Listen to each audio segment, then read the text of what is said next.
When we think of the word nice, we think of bland, average, boring, vanilla.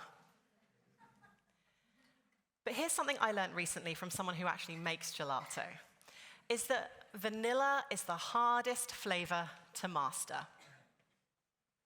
It is the flavor with which all other flavors are measured against. It is the benchmark. And maybe nice, maybe that's the same. We treat it like it is the lowest bar in leadership.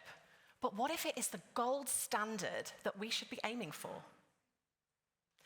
Have you ever been told that you're too nice to lead? I have, multiple times throughout my career. It has been the red thread. Friends, family, everyone. And most recently, an astrology app. I kid you not, I even screenshotted the date. This was 2 weeks ago. 3, maths is not my strong point. This push notification showed up on my phone. Even the stars are biased.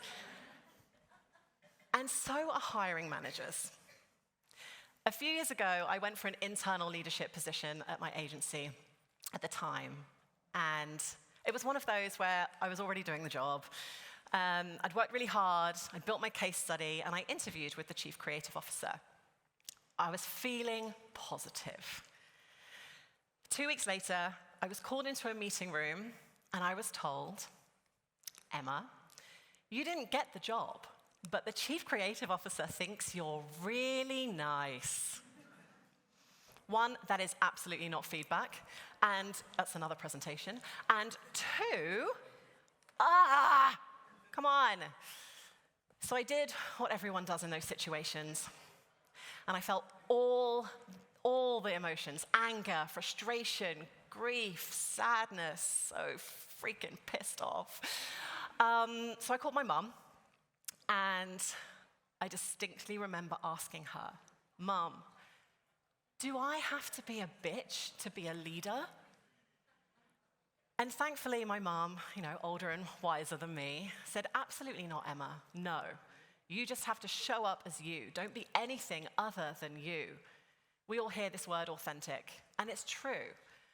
But what I was being told in that moment was that I wasn't supposed to be myself, that I wasn't supposed to be this person. I had to be this person. And the moment stuck with me because it revealed something so much deeper. It was telling me this unspoken belief that somehow nice disqualifies you from being in charge. It got personal. This was about 7 years ago, by the way, so I've held on to it. So I decided to do a little bit of digging, and it turns out that nice doesn't have such a nice history.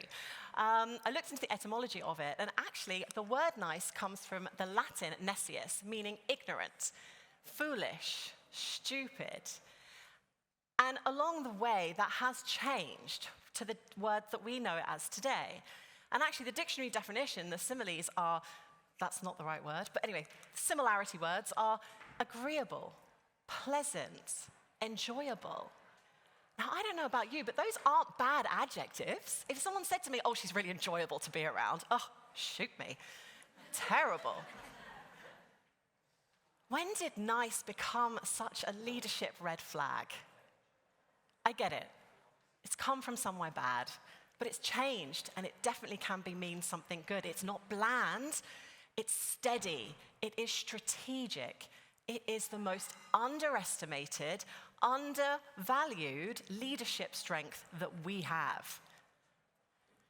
Did some more digging because, you've got to ask the good people of LinkedIn when you're doing any kind of research. So I did just that, and I asked them, and I said, hey, how would you feel if someone called you nice? This is just 3 of many, many fascinating comments, by the way. The first one, okay, they might as well have called me beige. Back to the beginning. This person, they banned the word nice from school assignments in their school. Wild. And this person thinks it's insidious and would rather be called a knobhead. I mean, no wonder the word needs a rebrand. And we've tried that, right? We've used words like kind, and empathy because they sound a bit more leadery. And I swear, those words, their PR teams are working harder than nice. So here I am showing up for nice. But when we treat niceness as a flaw that we need to fix, we're not just limiting ourselves and individuals, we're lowering the ceiling for what leadership can and should be. Because it's not just about being overlooked, the story that I just told you about being overlooked for promotion. When we dismiss niceness, we lose something more important, or as important, but we're losing the glue that holds a team together, the person that calms the storm when the shit eventually and will hit the fan. We're losing the emotional sponge who soaks up all of that, politics and all the emotions to allow others to thrive and create the best work. Think of a person who's doing that in your team and ask yourself, why aren't they leading? The one who listens, the one who steadies that ship, the one who supports. And now imagine if leadership actually rewarded that. Imagine what would happen if we valued strength and we saw strength in not just the loudest voice, but in the one that truly hears others.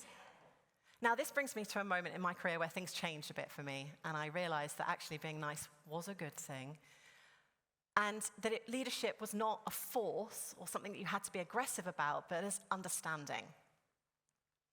It was a Friday afternoon, and I was pulled into a meeting room. I had no idea why.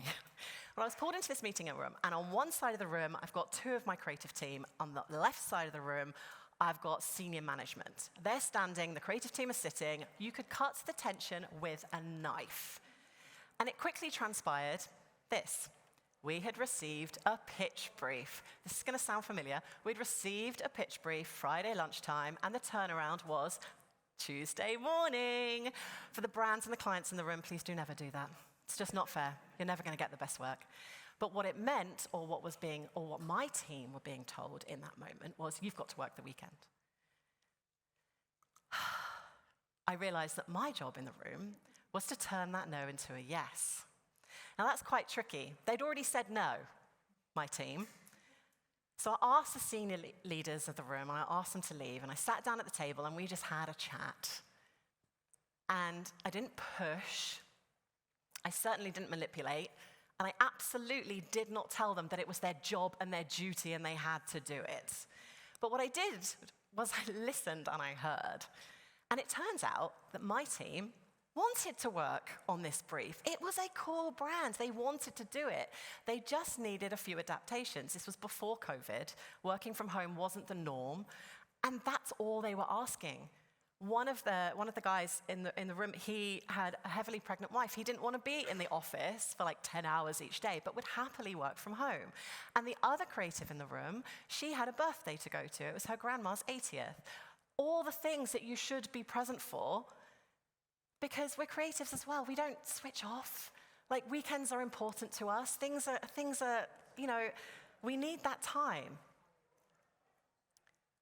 But if they were allowed to work from home, that was great. So that happened, and I turned a no into a yes. I respected the no, and I gained a yes. Simon Sinek said, leadership is not about being in charge. It's about taking care of those in your charge. And I wholeheartedly believe that. What I did in that room, it wasn't weakness.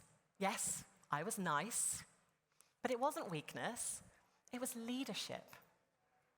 Fun fact, the person that brought me into that room, the person that wanted me to get the no to the yes, was the same chief creative officer that turned me down for a promotion 2 weeks earlier. Big mistake, huge mistake. I left the company 2 months later and never looked back. But don't just take my word for it. I've got data to back it up. I am not a data girl. My colleagues in the front row know this. But there is plenty, and there are plenty of studies, including these two, and there's a McKinsey report, and they all state that agreeable leaders build stronger, more loyal, higher performing teams. Now, this totally contradicts the outdated notion that leadership must be aggressive to be successful. Niceness isn't the opposite of effectiveness. It is the foundation of it. I was pretty effective in that room, just by being nice. But let's be clear. This is absolutely not people-pleasing. I have been there, done that. I've got every t-shirt. I am still on a leadership journey, okay?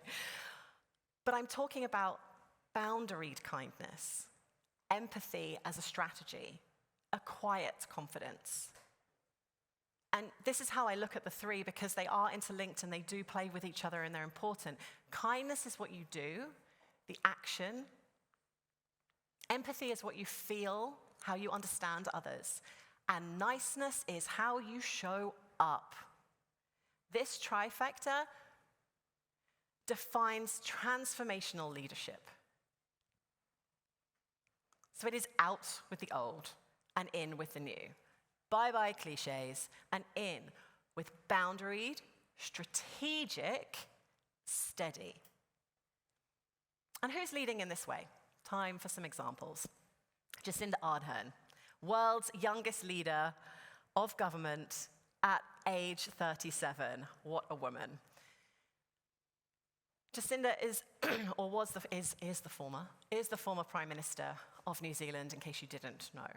She led her country through multiple crises, notably the Christchurch terror attacks and, of course, the global pandemic.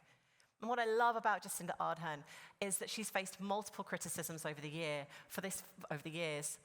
for the fact that being weak is somehow being weak is a bad thing, it is. Somehow that by not being assertive or aggressive enough, that somehow that is a weakness and that she cannot be a leader. She refuses to believe that you cannot be both compassionate and strong.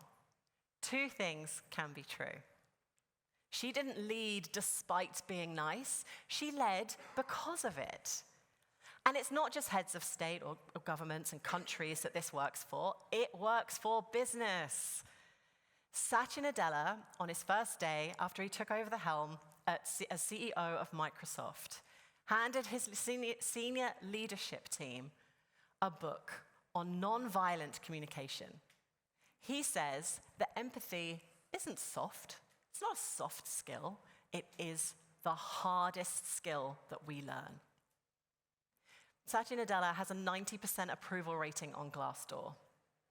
Mark Zuckerberg's around 55. Under his leadership, Microsoft's value tripled. Shares in the last 10 years have gone up by 989%. And for those of you who, like me, not great with numbers, that's really good. Okay, being nice is really good for business. Numbers. But in both of these examples, nice is not the absence of strength. No, in both these people, it is in the presence of it, in a form that we've been taught to underestimate. And we have to unlearn that. Nice is the vanilla of leadership. Back to my gelato. It is not basic. It is the benchmark. Nice leaders earn loyalty. They create safety. They build teams that thrive, and they build teams that stay. So maybe the question isn't, are you too nice to lead? It's, are you nice enough to be the kind of leader that we need next? We all know what the world is like right now. It is not pretty. We could all use a little bit more nice. In a world where you can be anything, be nice. I have a 2-year-old son, and I want him to grow up in a world where nice is the norm. Wouldn't that be nice? And you can make a difference just by being nice. So ask yourself this. What would your team say about the energy that you bring to the room? How do you show up? I used to believe that being nice was holding me back. I used to see it as a weakness. And now I put it on a t-shirt because I am proud to be nice.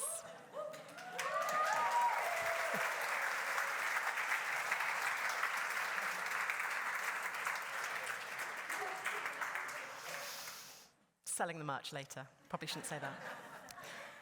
And I really do mean that. It's taken me a while, like I said, 6 years, 7 years, longer, still on that journey. But I do believe niceness is not a weakness. It is your leadership advantage. It is not a flaw to fix. It is a force to lead with. But don't just be nice. Lead nice. Thank you so much.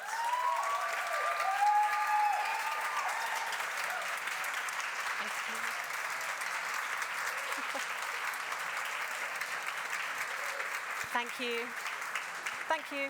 Thank you. My mic's gone off. Thanks so much. If we're not already connected here on LinkedIn or on my Substack, The Creative Motherhood, really have a wonderful day, and thanks so much for listening. Bye.